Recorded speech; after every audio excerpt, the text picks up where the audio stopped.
previous records that I've done, I've always put kind of quite a bit of instrumental work in there, and this time around I didn't really want to do that. But I had a very kind of strong sense of what I wanted the record to feel like lengthwise. I wanted two really defined sides, like a side A and a side B, which both worked as kind of pieces. And just to kind of set that off, I wanted two really incidental, short intro pieces to kind of break it up into two kind of pieces.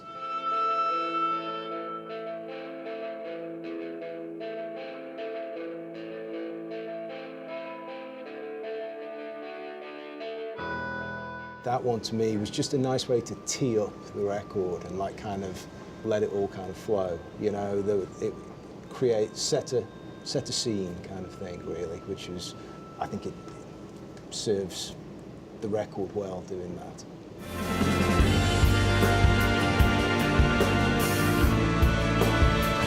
Why don't you feel me? I think as soon as I really kind of got my head around this track, I was instantly, I mean, it could be the first track on the record. Before I thought about instrument, it just got that feel on it. It kind of drew you into it, like the build of the song, get your opening line to it, the whole kind of thing. Yeah, I'm like, okay, like the strings as well really kind of brought it alive. Like the string section on that, I thought came together fantastically. So.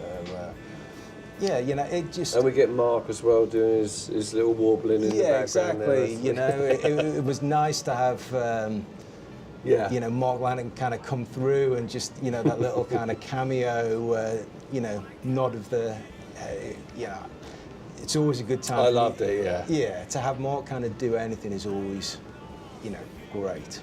So, you know, I was incredibly happy when he was passing the torch. Yeah, exactly. And it will be passed back. So. I don't think he wants it back.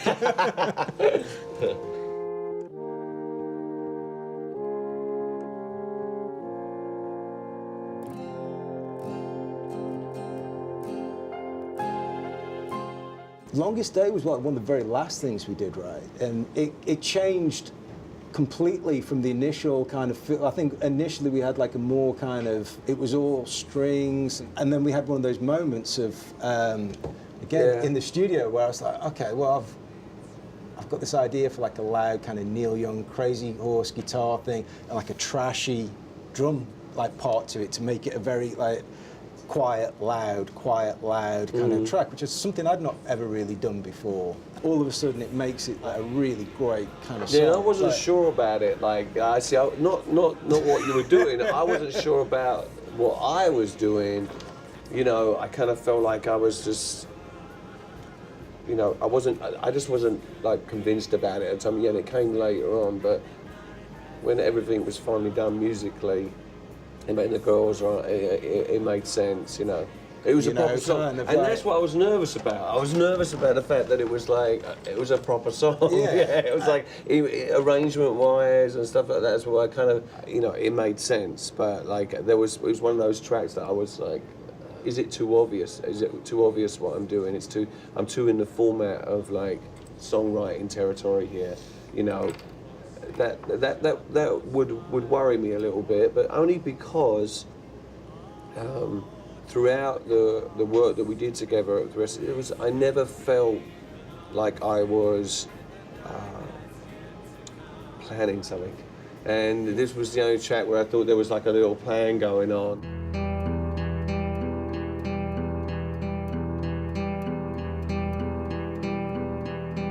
I can feel the presence of God. It came from a place of, like, lyrically for me, like, knowing and feeling something that's there in the universe, much bigger than me, that at the same time I'm pushed that away as much as I can because I want to control everything. And that's where Presence of God came from. It's like, quite often it's through, and this was musically where I was hearing this, you know, it's through other things outside of myself that I experience that you belong to something. So musically, when that happens, you know, and these words came out. I don't know, they just came out.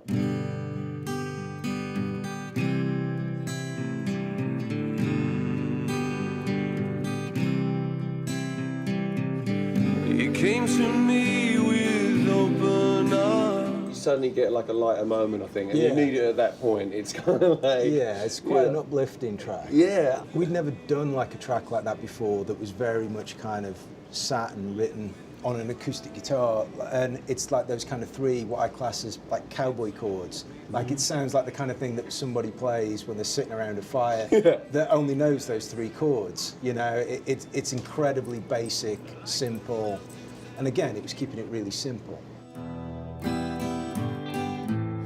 I knew you were just like me.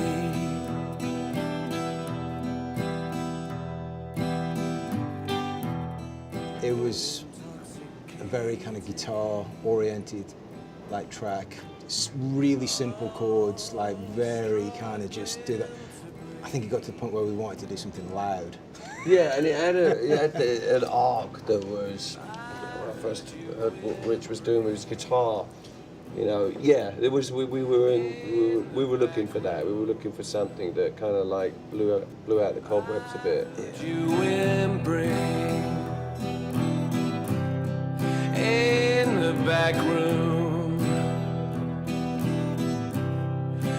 Gone too far, too soon.